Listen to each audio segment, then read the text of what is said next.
Okay, that should be long enough. Hello everyone, my name is Alec Giles and I'm one of the application engineers here at Greytech in the UK, and today we're going to show you some architectural metalwork in advanced steel. So I'm going to do this model in front of you here. I'm going to create these stairs with winders. I'm going to show the techniques for creating those easily, adding in the railing with the glass infill panels. I've got some different type of railing here with like freestanding glass and a concealed channel. I'm also going to throw in a spiral stair and show the method we would use for creating the inside rail. So hopefully that covers a broad range of typical architectural type topics.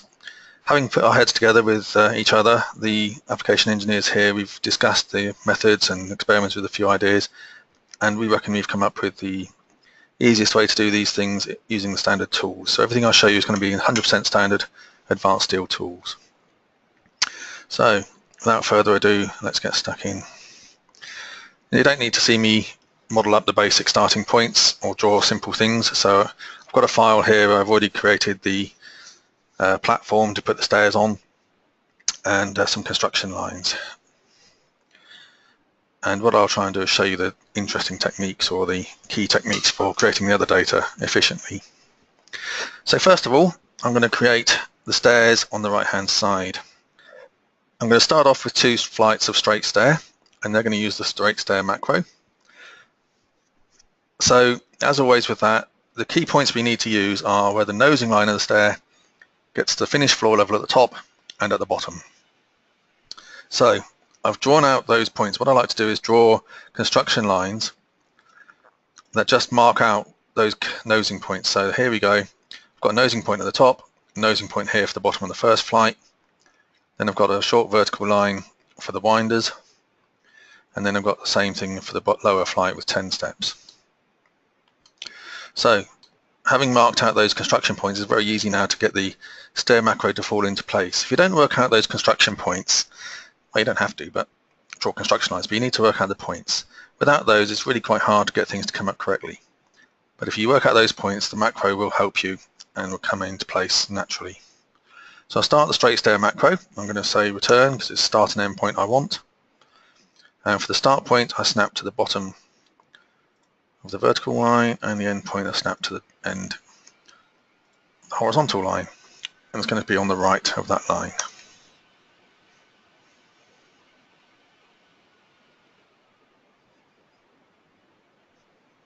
Here's a good start. Why is it doing like that? Let's try that again.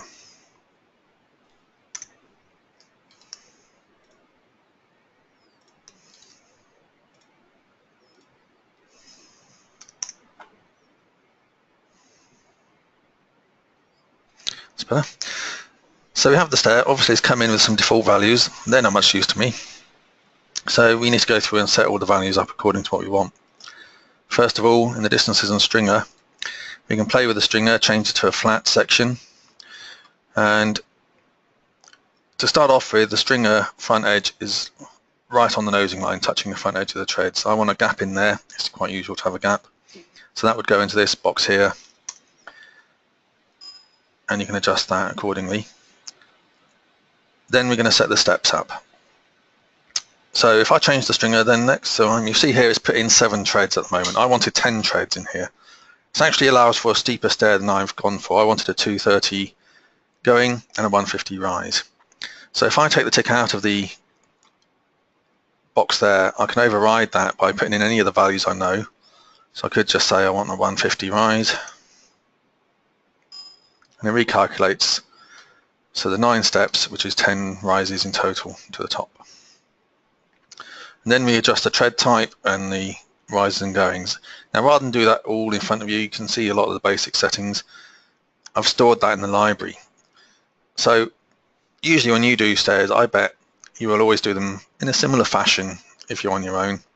Or a certain client might have a repeat client with a standard way they do their stairs, and you can store that. So if I just click on the default there, it's called up most of the properties for me first time. So I've got the stair, I've got the folded treads with the lip of one tread tucking up behind the front lip of the other tread above it. doesn't remember the width change, so I need to change the width of the stair. I want the overall stair to be 1500 wide. My stringers are 10mm thick, so that makes 1480 for the step width, like so. So there's nothing very clever about what I've done there. That's straightforward stair macro. I've put in the vertical height there for the offset on the stringer. We'll come back to that when you do the stringers around the winders. For this bottom flight, I need to make sure there's no trip hazard by catching your foot under that tread. So I've made the step bottom, taken the tick out there to make it different to the other treads, and I've adjusted the tread dimensions to extend that front lip down to the floor. Okay, so that's lovely. That's the first flight, and I'll do the same for the second flight. So it's back to the stair macro, start and end point. It goes from the bottom of that line to the end of that line, and again it's on the right. So it's got all the same default settings that I don't want, so I'll just change it to my standard, and it's reconfigured everything. Again, I need to adjust the width, 1480. Okay, now this time I'm going to have some winders in here, so the bottom tread doesn't have to have that long lip on the front. There's going to be a winder tucking up behind it. So this time I'm going to say the bottom tread can be the same as all the others. Okay. Now at the top, currently I have the tread going up behind the channel, which isn't what I want either. So this top tread this time that needs to be different. So come to step top, remove the tick from that box. Go to tread dimensions button so I can adjust the sizes. So I don't need to extend back beyond the nominal tread width, so that can be 230. I don't need a back clip at all because I've got the channel in the way. So to remove the back clip, you can't actually put in 0 for the back length. In fact, what you need to put in is just a tiny bit more than the plate thickness. If you put in exactly the plate thickness, it goes a bit wonky. So I'm going to just put 5.1 because the plate thickness is 5. And that, you see a little tiny edge in there, but to all intents and purposes, that's flat. So I've got my basic stair flights in there now. That's great. I can close that box. So let's put some basic joints in to tidy these up.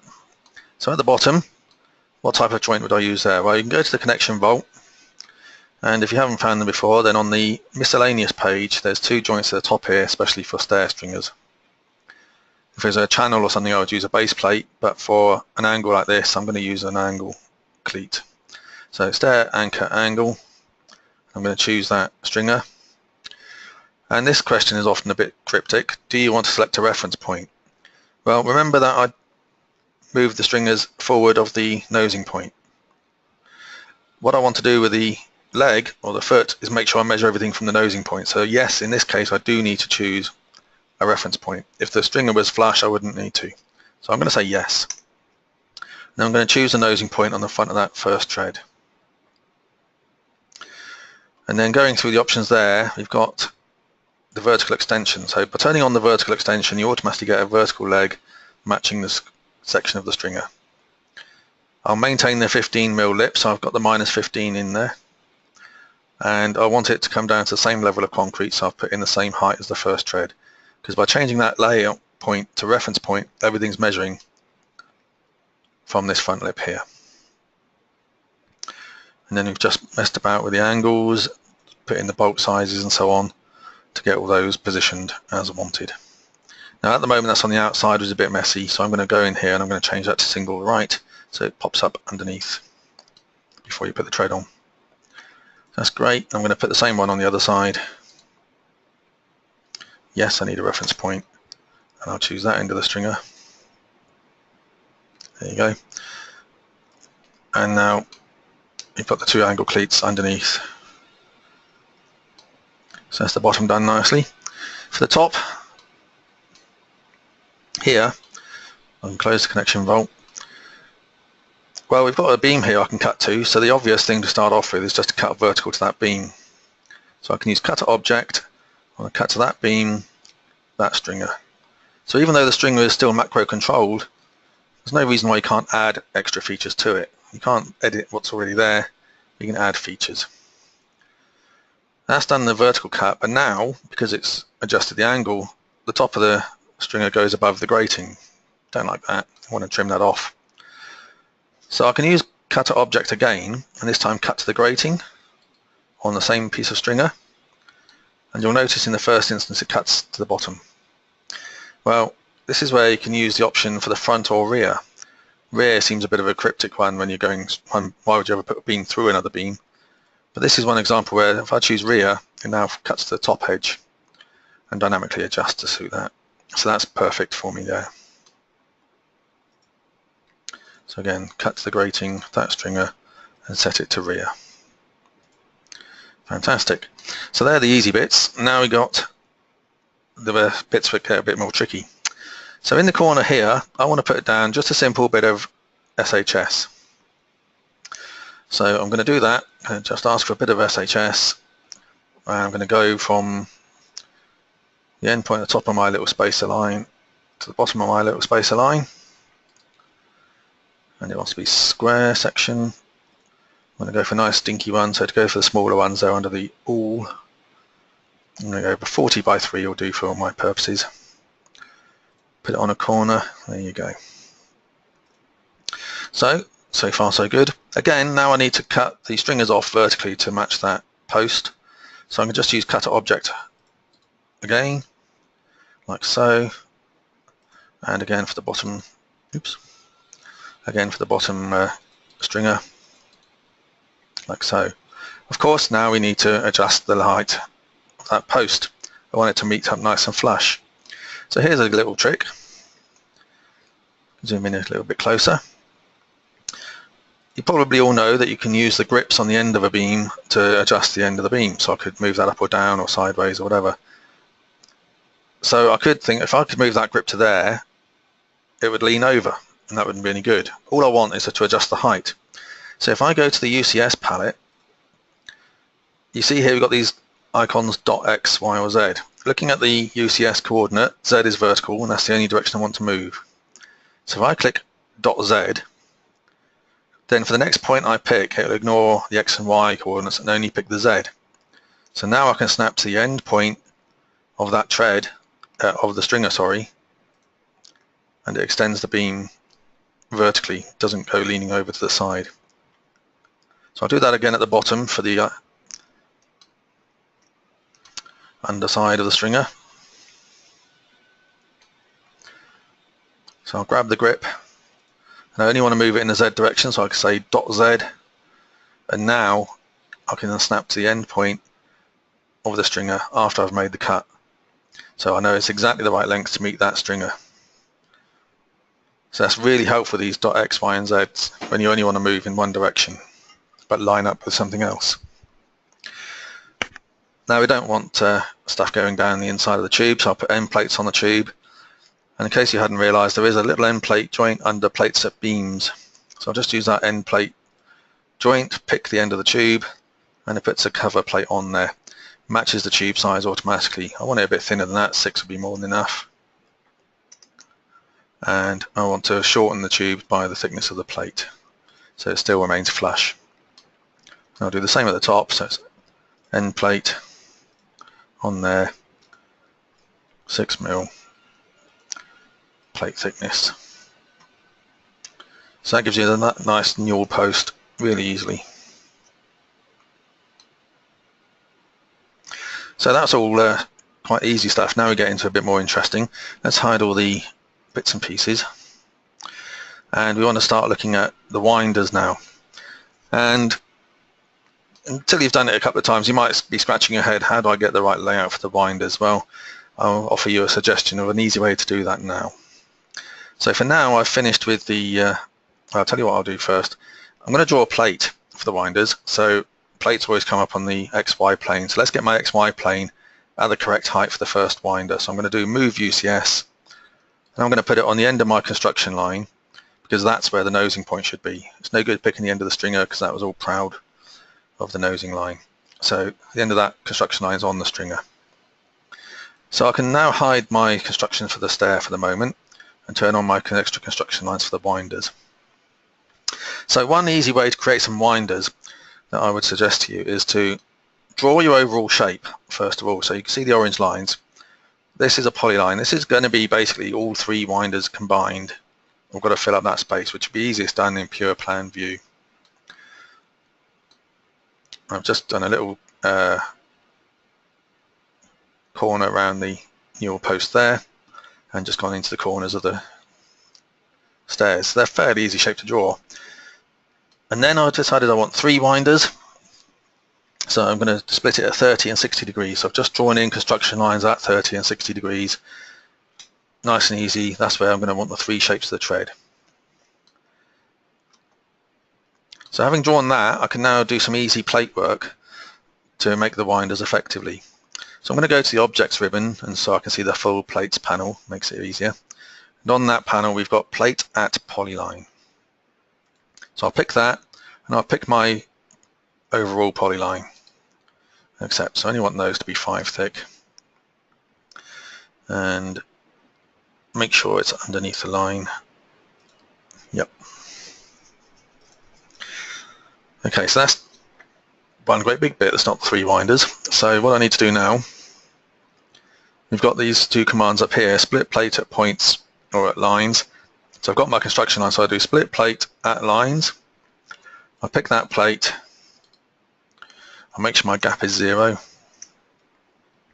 And I pick my 2 lines that I want to cut at, accept. So now I've got 3 separate plates that are the right shape for the treads on my winders. They're very close. So very easily now, a simple straightforward AutoCAD move to move those 2 up 150. And repeat that, so I can move that one up another 150. And we've got, it's coming on already, starting to look like steps. Now I need to add some lips to these winders so they tuck up under each other and so on as desired. So for the first one, I'm going to put my UCS in the center of that top edge. So it's midpoint. Make sure I get the top edge, not the bottom, because everything measures from the top of the tread. I'll rotate it so that my X and Y is the correct plane for the plate to go in. And now I can do a rectangular plate by a center point. I've only got 1 snap point, that's the middle of the plate. So although it says center, I always think of that as by 1 snap point. So I'll choose that one, and I'll put it at 0, 0. And I know the sizes I want this. I want this to be 1480 wide, same as the treads. And I want the front lip to be 40 high, so I can put in 40 there. On the positioning page, I have to get the position sorted out. So I obviously need that point I chose as the middle of the top edge, not the middle. And because the front lip of that flat plate is already in the right place, I need to make sure they overlap. So I'll put it behind the plane like so. And we'll sort that out in a minute. So there's the front lip drawn for that one. That's the easiest one. Now we've got to go to the other lips and do those. So to get the back clip at a funny angle, I'm going to use UCS at object. And I'm going to pick the back corner of the plate, and that puts the axis along that edge. I've got to remember to allow for the overlap. The back clip needs to be further back so it can go up underneath the next plate. So what I'm going to do, I'm going to grab the grip in the middle of that edge, move it back in the Y direction 15 mil. And that the other edges of the plate follow the path they're already on. So now I move my UCX back to the corner of the plate to make sure I'm putting my new one in the right direction, rotate it. Okay. So I'm going to put my new plate on the midpoint of the top edge again. I know the height-wise is going to be 140. I don't quite know the right width, so I'll leave that on 1480. That'll do for now. Get the positioning in the right place, same as before, so make sure it overlaps the existing plate. Obviously it's the bottom edge this time. I'll move my UCS to the front corner of the next plate up and do the front lip of that one while I'm here.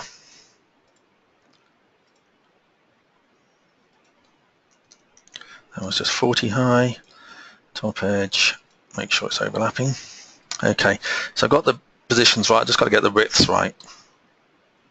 So what I can do, I can just grab that plate and I can use the grips to adjust the size.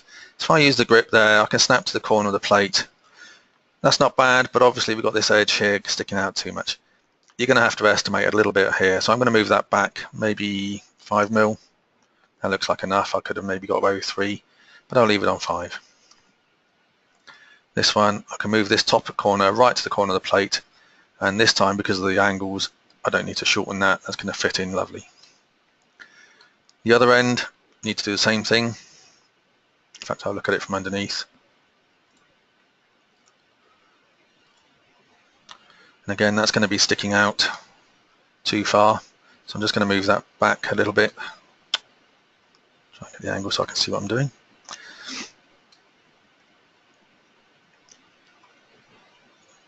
So let's move that back. Again, let's guess at 5 mil. I need to go a bit more than that this time. So maybe another 3, that'll do. And this top one, again, can just go straight to the corner. So I can use the node there. Okay, so repeat that process for the other 2 positions. So use yes object on there. Create my plate, midpoint of that top edge. Oops, forgot to rotate my UCS. And I forgot to stretch it backwards, so I can grab that grip, move it backwards. 15. Put my UCS back on the new position of the corner. Rotate it. Right, put the plate middle of that top edge. Needs to be 140.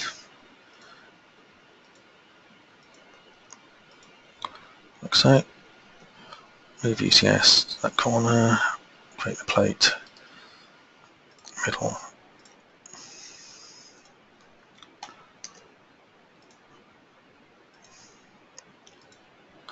Like so. And again, we just stretch the ends out. No overlap that time. This one overlaps that time, so I'll go back by 5, should cover it. Go to this end.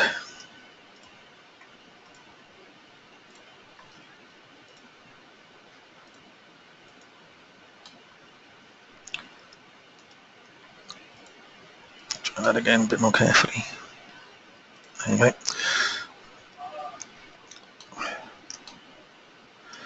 And repeat again for the 3rd and final position.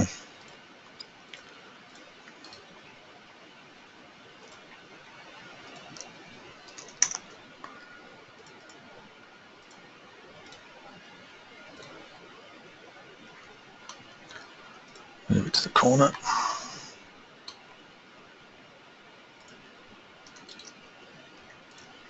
Of course, this one being square onto the stairs is going to be the right width again this time.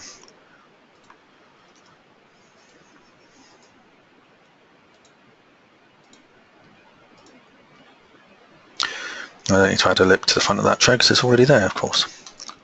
Okay, so I've got all my pieces. Now I need to make these into folded items. So remember, when you're adding folds, we've got 2 choices. You've got create a fold without position adjustment or with position adjustment. But I've already modeled everything in exactly the right place, which is why I was keen to make sure the front and back clips were on the right sides of the lines to get the right finished dimensions. So I'm going to do without position adjustment, to create fold. And the other thing that's really important to remember, the first panel you pick is the master. So that will mean that when it unfolds, the first panel is the one that started with and everything else unfolds around that. So that's the one that should make sense. So I always keep the flat part of the tread, the main panel, so I'm going to pick that one first and then the lip.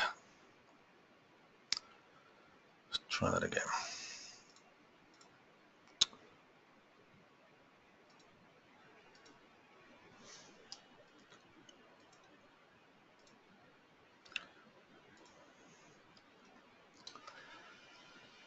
That, to that.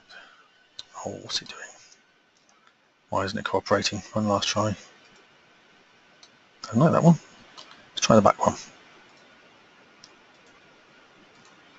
Better. What do I do?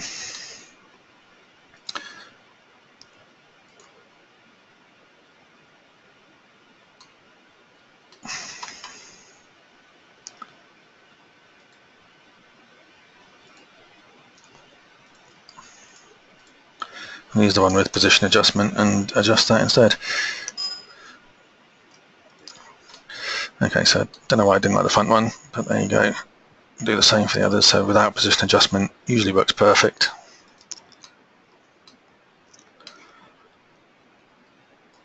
Always pick the flat portion first.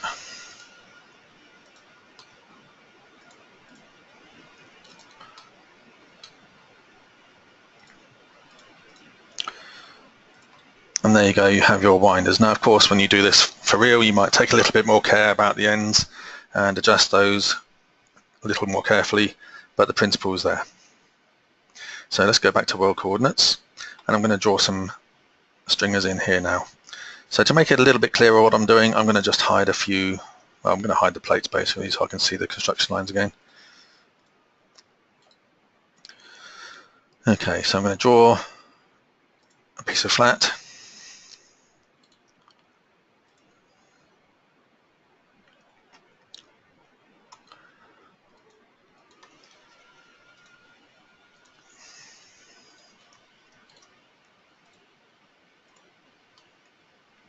I'm going to go along to the intersection here, which is where the rise was.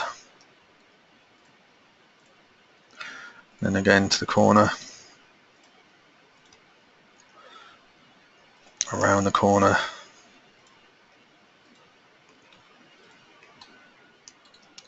To the end. Now they're all on the inside, so I want to change that positioning to the outside edge. Make sure I've got the right material, it should be 200 by 10. Okay. And just like before with the stringers, with the winders, I'll move these three up 150, and then move the last one up another 150. Don't want to be doing any maths. Draw another flat in from that corner down to there, and that corner down to there. Let's make sure I got that in the right point. So that one actually needed to be that way around, and that one needs to be that way around. Now all of those had the 15mm offset. I don't have any offsets at the moment. I want to put in that 15mm offset, so I'll move these four up 15, so we keep a consistent lip all the way around our stringers on the stairs. This one can go forward this way 15, and that one goes forward that way 15. Go back to realistic. Now I just simply add some miters. So miter, that, and that. Right then, miter that and that.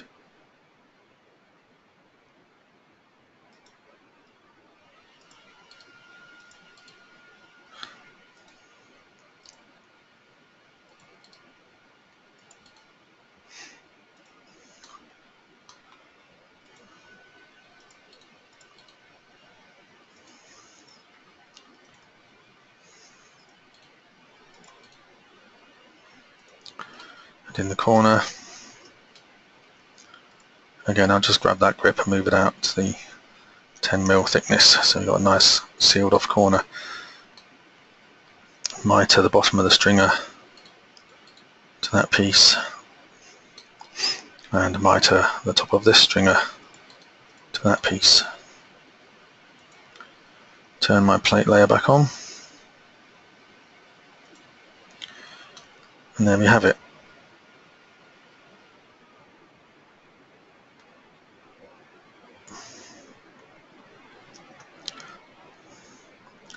Move up about 15mm didn't seem to do anything, did it?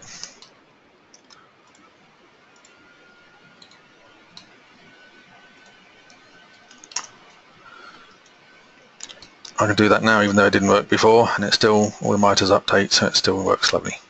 Okay, so now we've got the stairs finished. That's taken about half an hour. So let's again hide all the boxes and things. I can turn off the construction for the winders now.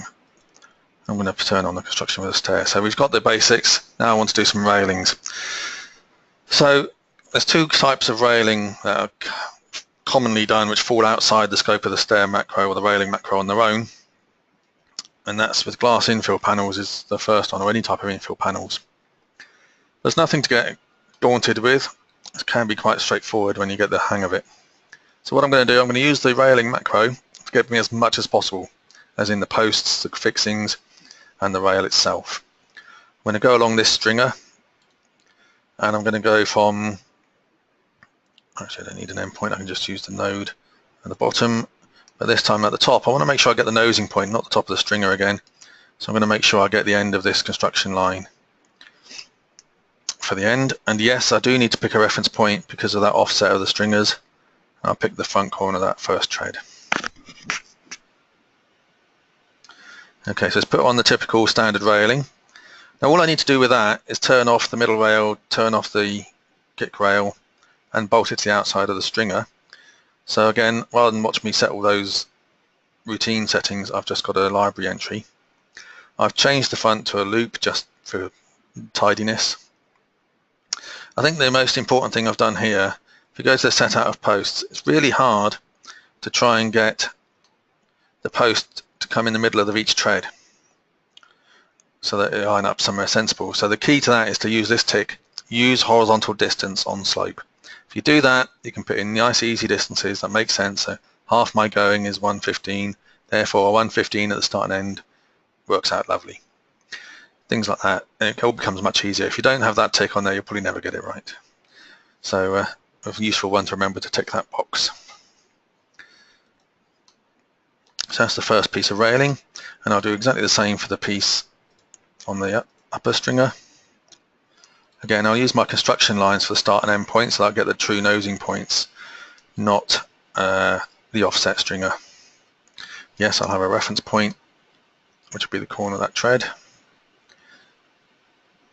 And again, I'll use my library entry just to save time turning off the rails and pieces. Now the little trick here, obviously I want these two bits of railing to meet up nicely, so I don't want that end on there for a start. So let's turn that off. End of handrail goes to none. Now that railing is extending to the start point and it's going too far across to line up with the railing on the lower flight.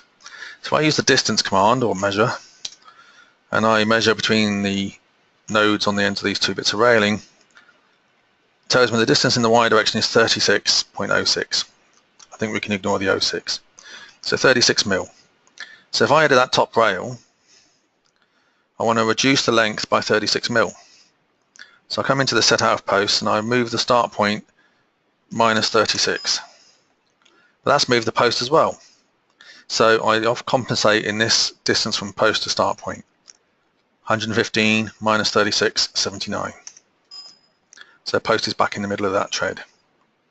But that means that the ends of the rails now match up perfectly, vertically.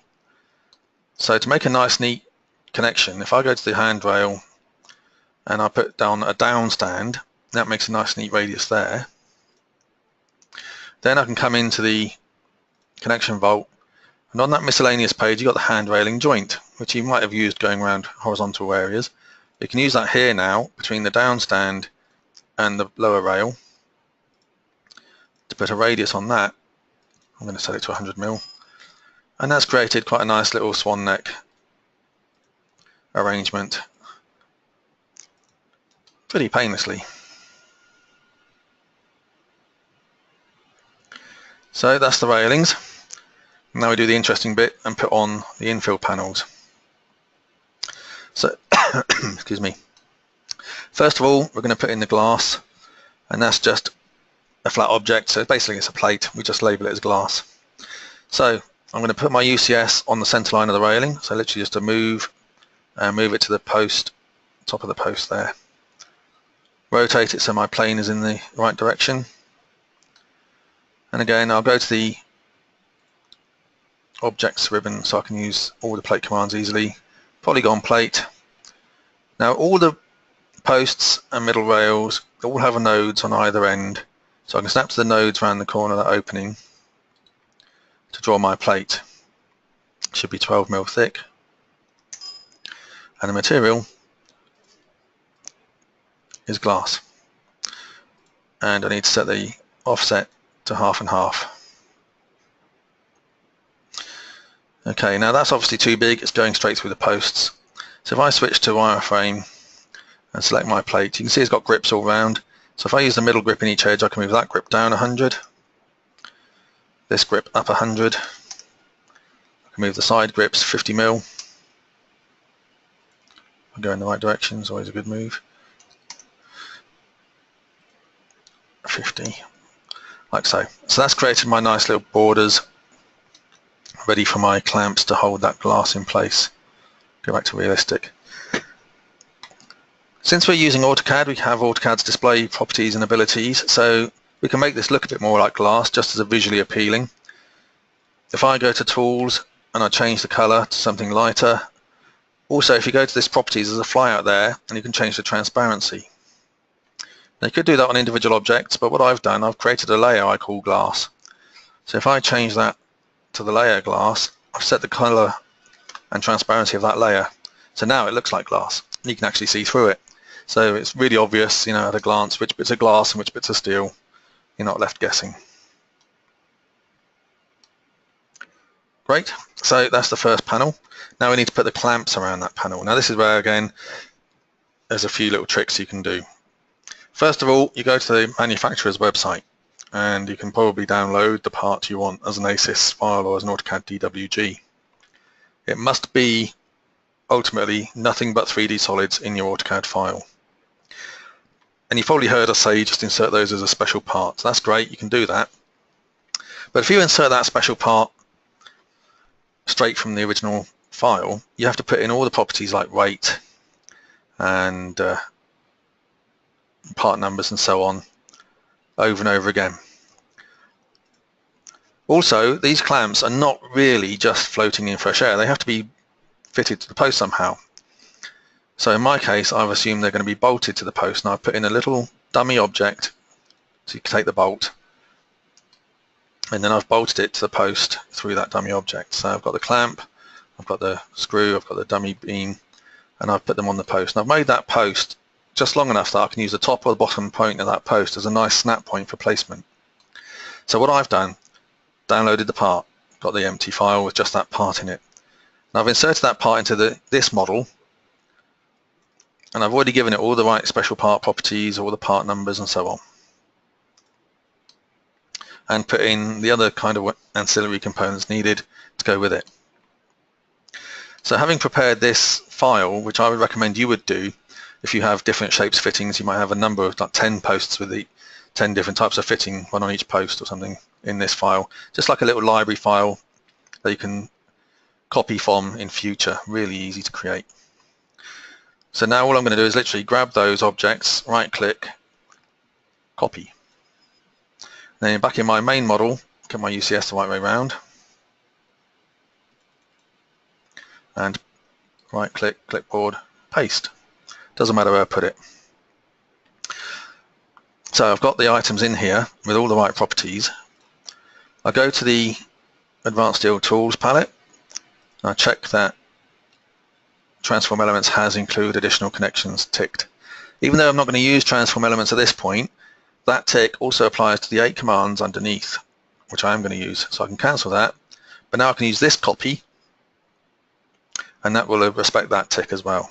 So I'm going to use copy, and I want to copy that clamp with the screw and the little dummy beam and so on, from the top of that post to the top of this post. And I want to copy the clamp on the other side. Let's make sure I get the screw as well, from the top of that post to the top of this post. So they're in place, and the post, the rail post, has that hole cut in it correctly for the threaded screw. That's actually a little bit high up though. I think that would probably be better lower down, so I'm just going to do an ordinary move command and move that down 50mm. That looks better. And again, I'll use this copy, the Advanced Tools copy, to copy that, and copy that, I'm going to copy them down 600mm for the bottom clamps. Wonderful. So I'm finished with this dummy object now.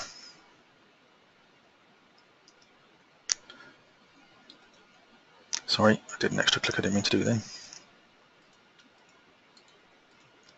600. Return.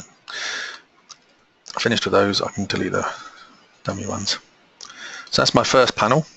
Just to make sure that if I did an assembly drawing, they would all come up and show as part of the assembly. I'm going to put a dummy weld in, so I'm going to choose the plate, the clamps,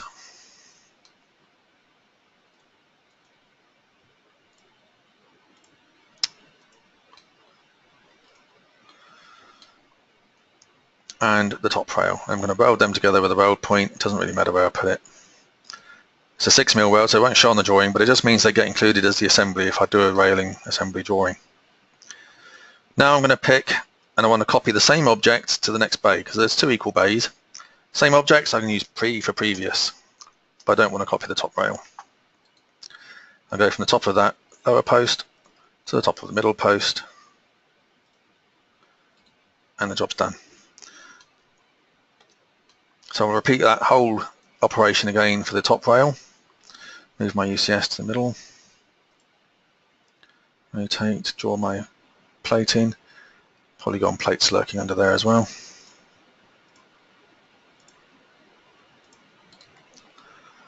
Yep, set to glass 12mm, make sure it's on the middle. Select it. I might be able to find the grips without having to go to wireframe. Sometimes you can, sometimes it doesn't seem to take them.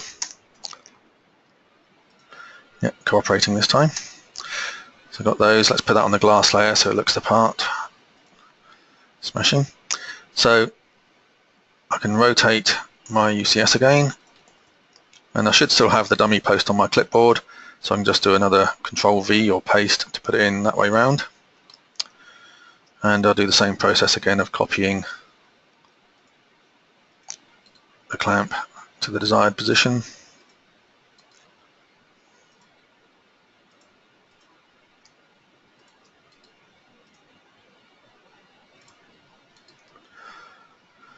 I think that left one needs moving down a bit.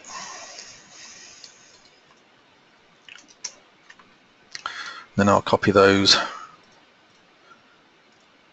down to the bottom.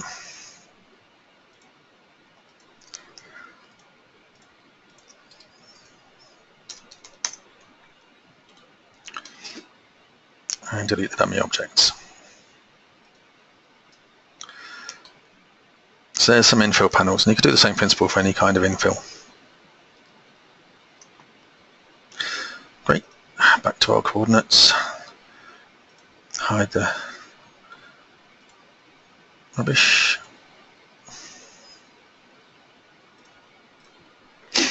Okay, so that's most of that done. Finished with that construction now, so I can turn that off.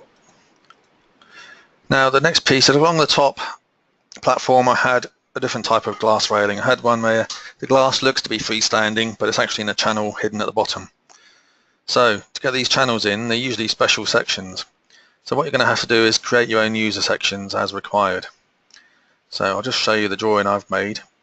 It's nothing very spectacular. I've again managed to get hold of a copy of the drawing. Actually, I think I just drew that one. Did I copy it or trace it? But draw the shape of the beam I need. There's the channel the glass sits in. There's the bit that screws onto the side of the stringer, and so on. Identify the key points as normal. One thing to note when you're identifying the key reference points, standard functionality to make user sections, it's in the UK training manual and at the back of the Autodesk training manual. But when you're doing that, you don't have to actually identify the true location. So when that says top left, I don't have to choose out here.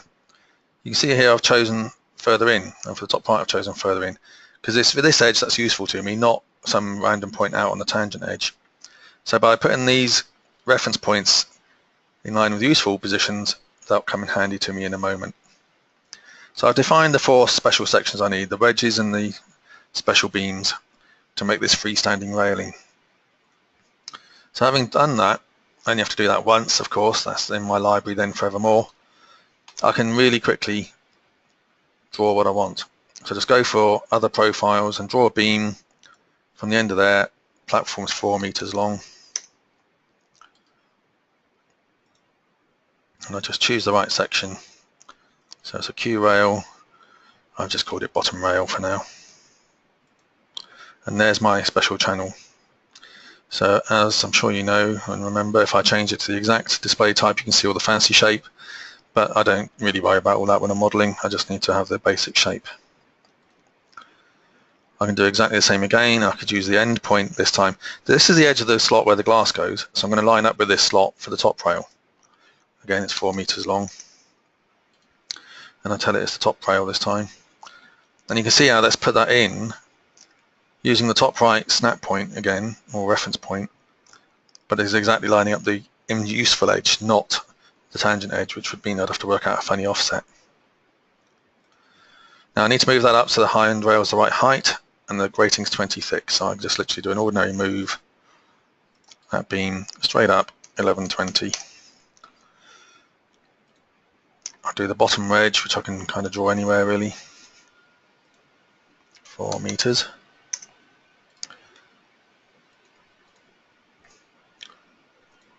I'll move that so that the end point on the inside of that lip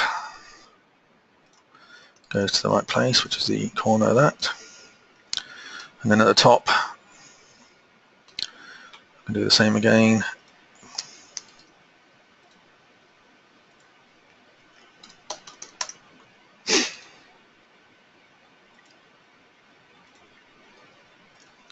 I can move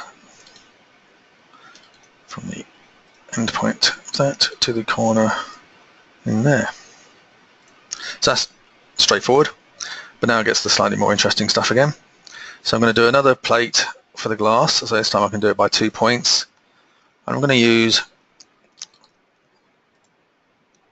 that end point on the top rail and come to the other end and use that end point on the bottom rail.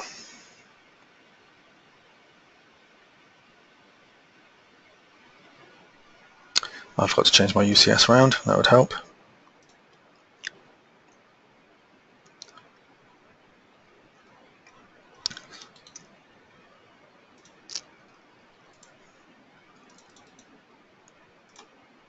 Try that again.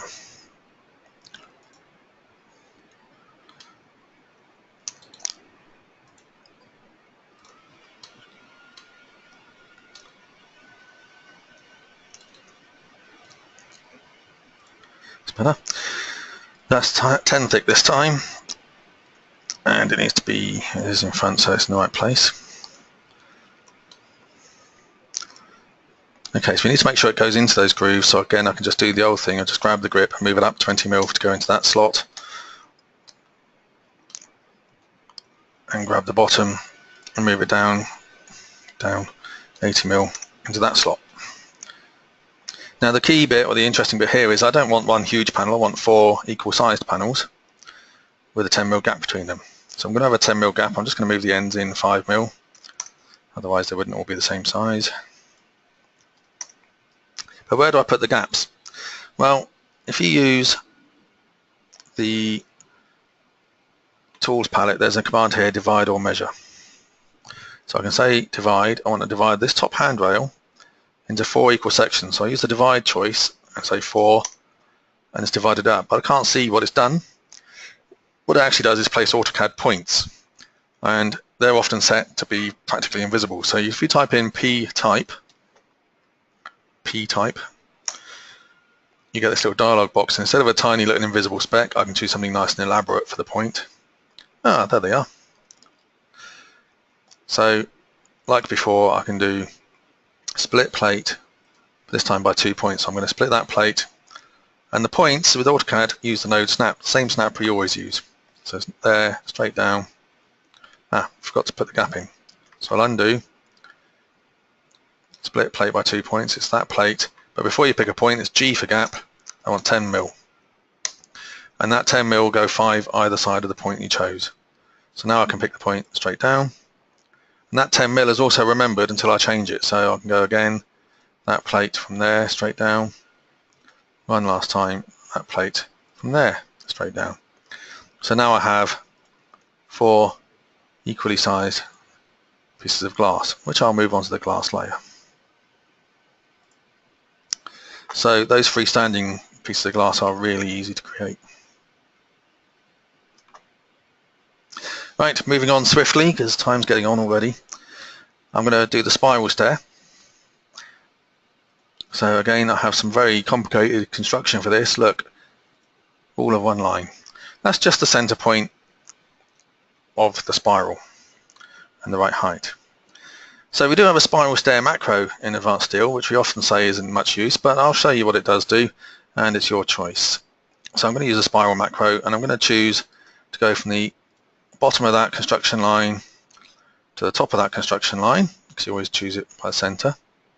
And I tell it L for the last tread is the one that's governing the position of everything, and that goes to the corner of the grating out there. And it puts in something pretty horrific. Way too big and cumbersome. Now I need to sort all that out to get what I wanted.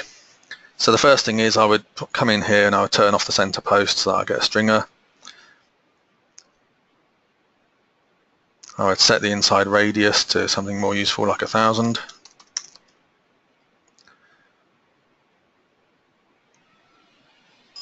And I tell it it's 180 degrees.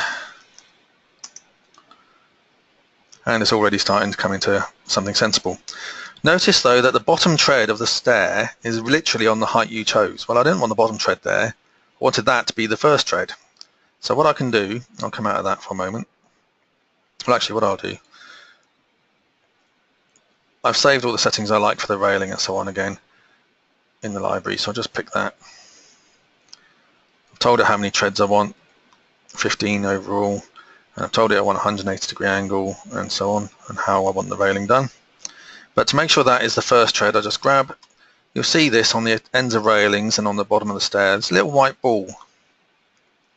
That's the start point of the stair. So if I grab that, I can now click on the grip, move it up by one rise, 150.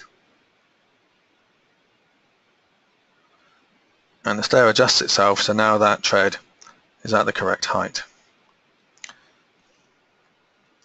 So you'll probably end up constructing it all with the overall height and then just need to move that bottom one up one rise. Like I just did. So that's got the majority of it done.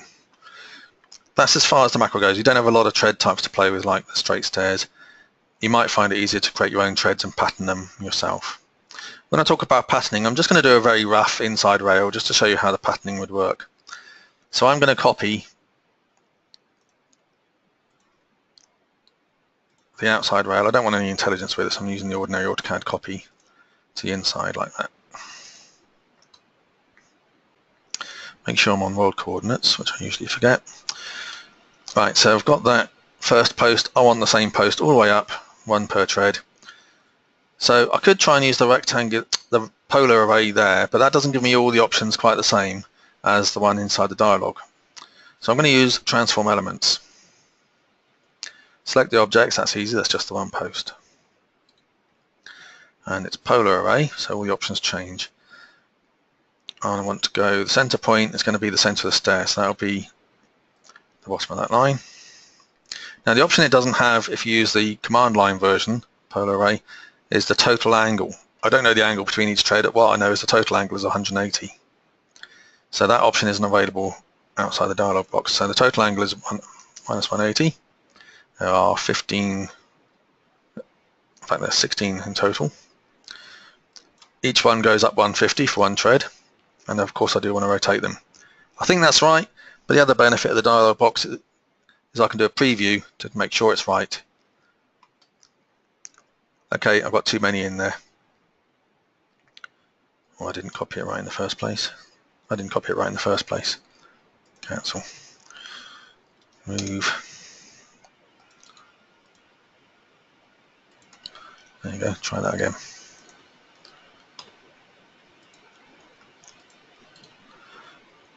It actually remembers all the previous inputs I just put in, so I can just check a preview again this time.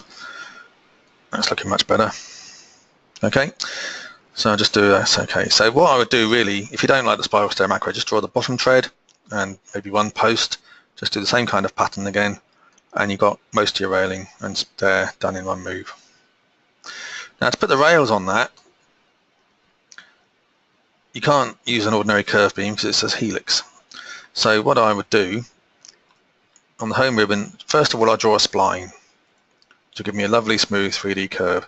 And I'm going to join up the nodes at the top of these posts. So I'm just going to go along, pick each one in turn.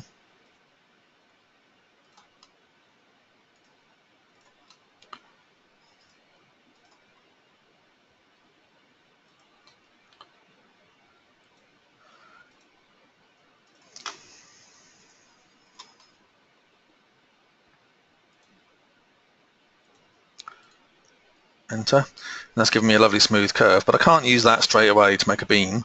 So what I need to do is double click on that to edit it, and then use the option convert to polyline.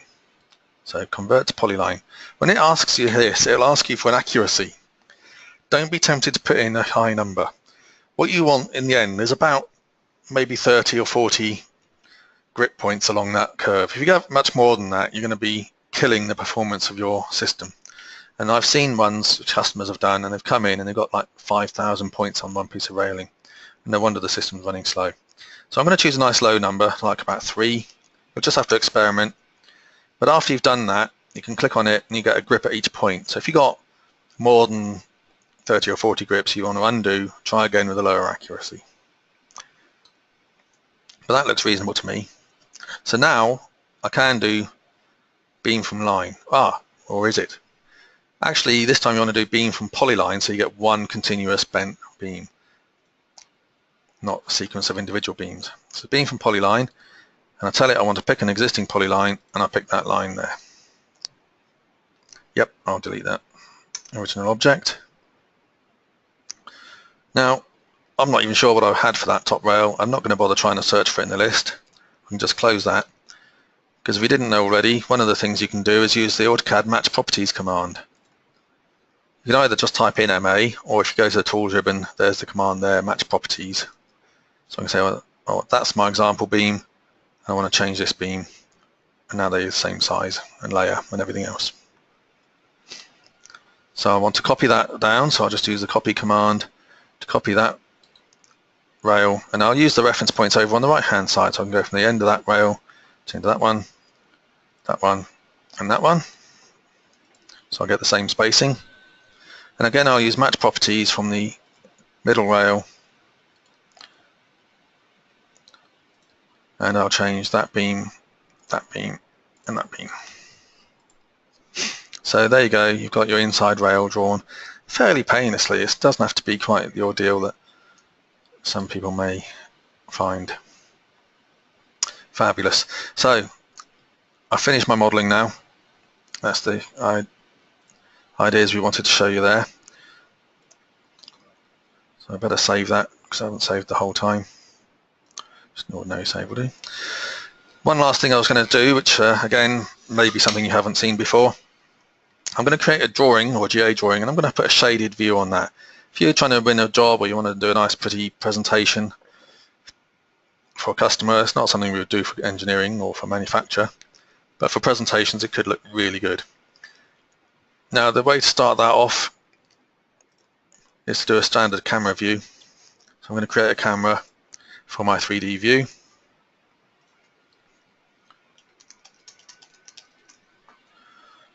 I don't need to change any of the restrictions on the size. I'm going to choose a nice simple style like 3D view or no labels. I'm going to fix the scale because I want to be able to match that scale in a minute easily. So I'm going to fix it at 1:20. But you could always let the system choose and then just match it anyway. So I've got that. So I'm going to go ahead and create the drawing from that camera on an A1 sheet.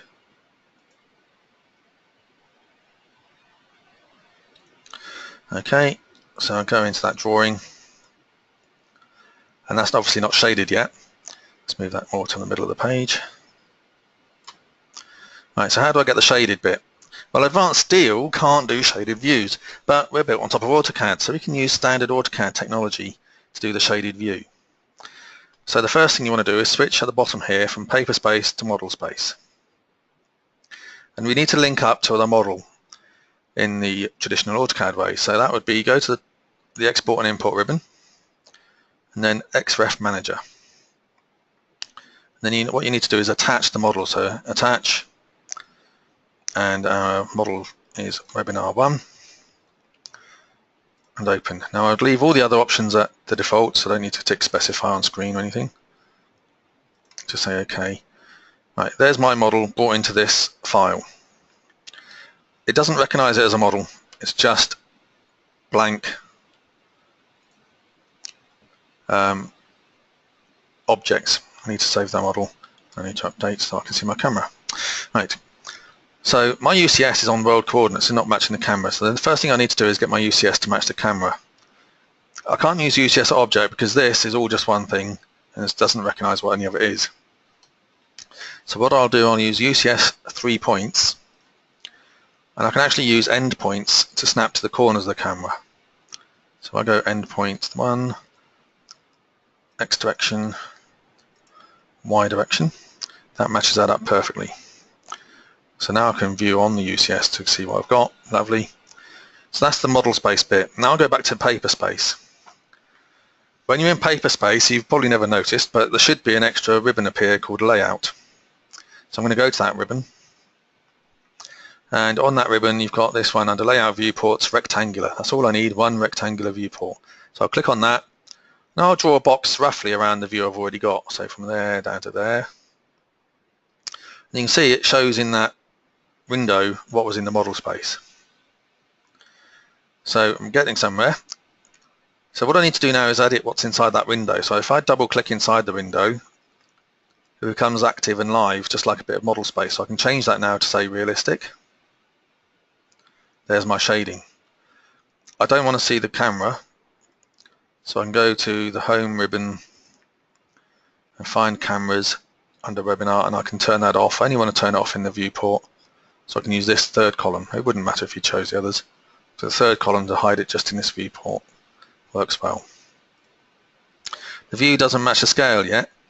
So if I go down to the bottom right on my status line, when you've got a viewports and things active, you should have these items appear, the scale and the lock. So if I click on this number, I'll get a list of standard scales, and I can click the scale I want to match. Now it's matching. So now I've got it matching, I can lock it so it doesn't get accidentally zoomed in or out or panned around. I lock that viewport with the padlock there. Wonderful. So now I double click outside, and all I've got to do is move the viewport so they overlay properly. So that's a standard AutoCAD move. Don't try and pick anything inside, pick the frame of the viewport. But then I can use any snap points that are convenient, like the corner of the concrete, to match up the two views. Now the two views are on top of each other, so I've got shaded objects with drawn in outlines. I don't want to see that frame all the time, so I can pick the frame and move it onto a layer I'm not worried about, like detail frame, and then I can turn off that layer. And there's my finished GA with my shaded view on it, ready to print as well. Okay, so that's finished our presentation today. I'll go into the interface and see if anyone's asked any questions on the interface. Yeah, I can see there's a couple there. What have we got?